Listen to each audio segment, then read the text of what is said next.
Partir vivre à l'étranger, c'est une aventure formidable, une vraie promesse de nouvelles opportunités. Et c'est vrai que sur le plan financier, le potentiel peut être immense. Mais attention, c'est aussi un peu un terrain miné, où les erreurs, elles peuvent coûter très cher. Alors ensemble, on va décortiquer les 5 pièges financiers les plus courants pour les expatriés français. La question est donc là, comment s'assurer que cette nouvelle vie soit un véritable tremplin financier et pas un gouffre? La toute première étape, c'est de connaître les erreurs à ne surtout pas commettre. Et que l'on soit un nouvel arrivant ou un expatrié de longue date, personne n'est vraiment à l'abri. Allez, on commence. La première erreur, et c'est sans doute la plus fondamentale, c'est aussi celle qui peut avoir les conséquences les plus lourdes. Ignorer, ou pire, mal interpréter sa résidence fiscale. Alors, la résidence fiscale, qu'est-ce que c'est exactement? Pour faire simple, c'est ce qui va déterminer à quel pays on doit rendre des comptes, fiscalement parlant. Attention, ce n'est pas une décision qu'on prend soi-même. C'est le résultat de critères très concrets, comme le lieu où on séjourne le plus ou le centre de ses intérêts économiques. Ce statut est absolument crucial car il définit l'ensemble des obligations fiscales. Et là, l'impact est énorme. Un résident fiscal français, par exemple, sera imposé sur la totalité de ses revenus mondiaux. Par contre, un non-résident, lui, ne le sera que sur ses revenus d'origine française. C'est la même logique pour le patrimoine, avec des obligations qui changent radicalement. On comprend tout de suite que se tromper de case peut mener à de très très mauvaises surprises. Et ces surprises, croyez-moi, elles peuvent être douloureuses. Le risque le plus évident, c'est la double imposition. C'est-à-dire payer 2 fois des impôts sur le même revenu dans 2 pays différents. Et ça, sans même parler des pénalités et des intérêts de retard qui peuvent vite s'accumuler. C'est vraiment le point de départ de toute stratégie patrimoniale pour un expatrié. On passe maintenant à la deuxième erreur, un grand classique. Laisser son patrimoine dormir en France. On part à l'étranger, on est pris dans le tourbillon de la nouvelle vie et on a tendance à oublier un peu ce qu'on a laissé derrière soi. Le vrai problème, c'est que l'argent qui dort ne fait pas que dormir, il s'érode. L'inflation vient grignoter sa valeur, jour après jour. Pour que ce soit plus concret, imaginez. 10 000 € laissés sur un compte courant peuvent perdre plus de 1 000 € de pouvoir d'achat en à peine 5 ans. C'est de l'argent qui travaille contre nous, au lieu de travailler pour nous. Et voilà à quoi ça peut ressembler concrètement un patrimoine mal géré. Une grosse majorité des actifs, parfois jusqu'à 70%, qui stagnent sur des comptes courants. Cet argent perd de la valeur, alors qu'à côté, des placements plus dynamiques ou de l'immobilier locatif pourraient générer des revenus, de la croissance. L'idée, c'est vraiment de faire des choix actifs et de ne pas juste subir la situation.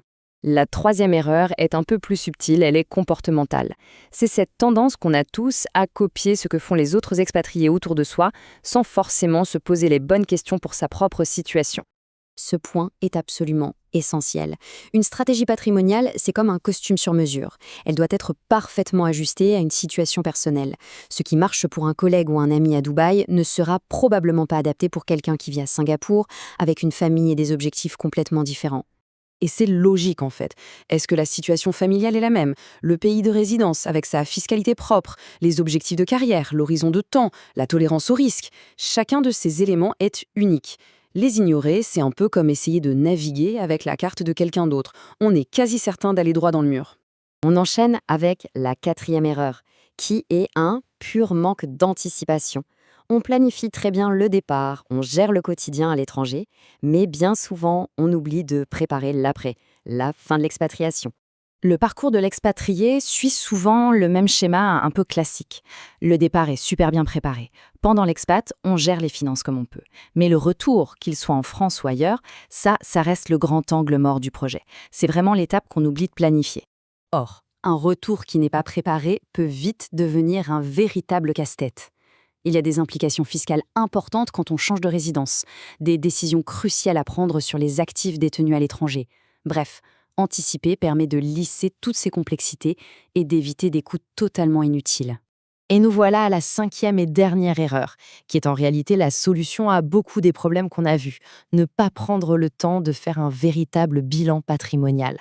Un bilan patrimonial, c'est quoi? Eh bien, c'est tout simplement une photographie complète de sa situation financière à un instant T. C'est l'outil indispensable pour comprendre d'où on part, où on veut aller et surtout comment on va y parvenir. C'est la fondation de toute stratégie un peu sérieuse. Et le processus, finalement, il est assez simple. Il se fait en 3 étapes claires. D'abord, on fait l'inventaire. On fait le point sur ce que l'on possède et ce que l'on doit. Ensuite, on définit ses objectifs. Est-ce que c'est pour préparer sa retraite, financer des études, acheter une maison? Enfin, et c'est le plus important, on bâtit un plan d'action pour que l'argent serve concrètement ses objectifs. Allez, pour résumer, les 5 points de vigilance à garder en tête. 1. On clarifie sa résidence fiscale. 2. On réveille son patrimoine dormant. 3. On crée sa propre stratégie, sur mesure. 4. On anticipe le retour. Et 5, et c'est peut-être le plus important, on commence par un bilan complet pour avoir une vision claire.